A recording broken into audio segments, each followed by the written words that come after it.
One of the things which has been, I think, characteristic of the Middle East over the last 100 years has been the exceptional role of intelligence services and security services, both in the Middle East and outside the Middle East, in the history of the entire region. Not only were the states and countries in the Middle East, as they evolved after World War I, and this is now something which is almost 100 years away, not only were the regimes inside the Middle East, as they evolved, regimes which from the outset believed that one of the major prerequisites they needed, one of them was to set up an intelligence and a security apparatus, but also the outside world, the world from the East, Eastern Europe, Russia, and far into Asia as well, and the West, Europe and the United States and Latin America. All of them tried to use the intelligence services in their countries as a major channel for contact and for activity of a very, very discrete nature, which was very, very essential at the time. It was essential because societies in the Middle East have been in transition for over 100 years. The societies in the Middle East have not yet reached a level of stability which they would have liked. Societies in the Middle East have always tended to consider it essential to have a level of clandestine capabilities which enabled them, on the one hand, to know what was going on inside their countries and also to control events which might take place and which would be detrimental to what they thought were the interests of a particular state or a particular society. This is something which is not, as you know, only a Middle Eastern characteristic. There have been other countries and other ages in world history, recent history, where intelligence services have been key players in their own countries. I cite the countries of Eastern Europe. I cite the Soviet Union at one time and Russia, I think, today. I cite China and the way the Chinese system works. And I can tell you that even in countries which are generally believed to be on the democratic side of the scale, like India and others, yes, the intelligence service and the security service are considered to be essential. They're not only considered to be essential in order to prevent undesirable acts, they're also essential because they enable the political powers to promote policies, positive policies, which cannot be done in public, to promote peace, to promote dialogue, to promote efforts to bring about a better world and a better system. That's why, for instance, we're talking about the Arab Spring.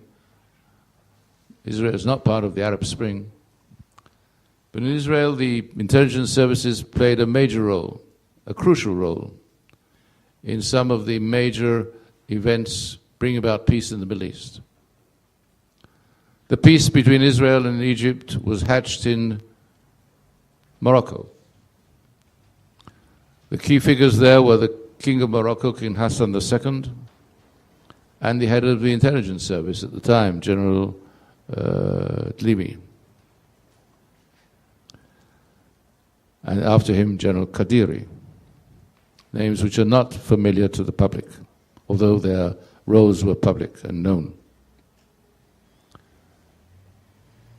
they were able to do things in a positive sense of the term, which were considered religiously impossible in a setup, in a setting where religion did not permit either contact, certainly not an effort to peace.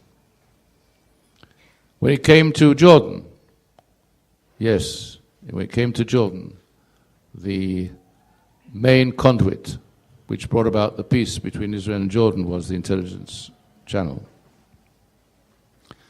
And therefore, the intelligence has played these roles in the way that I am stating them. And these roles have not been just roles which have been played in systems which have been autocratic.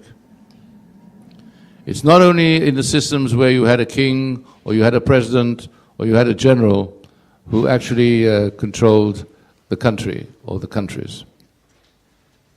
It was also necessary, for instance, when after the Arab Spring brought about the change in Egypt a couple of years ago, and the Muslim Brotherhood took over the reins of government, and President Morsi became president of Egypt. Essentially, the system remained in place. Here and there, a figure was changed. A new chief was changed. And I'll say something about chiefs of services in a moment. But the essential function remained, whether it was the army in the past, or the Muslim Brotherhood in the present, or any other system which will evolve now in Egypt. Because the nature of society was such that the levers of government could not perform in any other way. And I'm not saying it in a sense of criticism. I'm not saying it in a sense of dissatisfaction. I'm simply stating a way of life. When it became necessary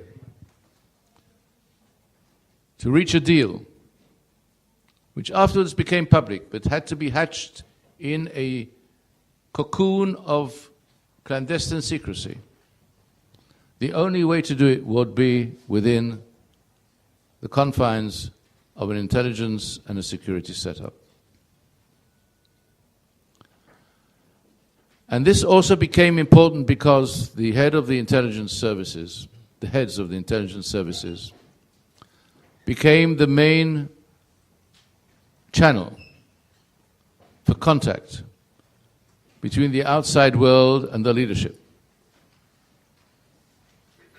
It was not the ambassador to Egypt, whoever it was, who conducted the substantive relationship between any country in the world and the president of Egypt. It was not the ambassador in Amman who conducted the major element of the substance of the relationship with His Majesty the King. And the same goes for Damascus, and the same goes for Baghdad, and the same goes for Tehran, and the same goes for Morocco. About Libya, I don't know today. Maybe you'll say something about it. But certainly in the former days, it was the head of intelligence who did it. It was a very sensitive position. Position actually which no insurance company in the world would take upon itself to issue life insurance to a head of service in the Middle East. That was, I think, a challenge which no insurance company would meet, because a head of intelligence ended up in one of three ways. Either he became head of state in the end, or he spent some time in jail,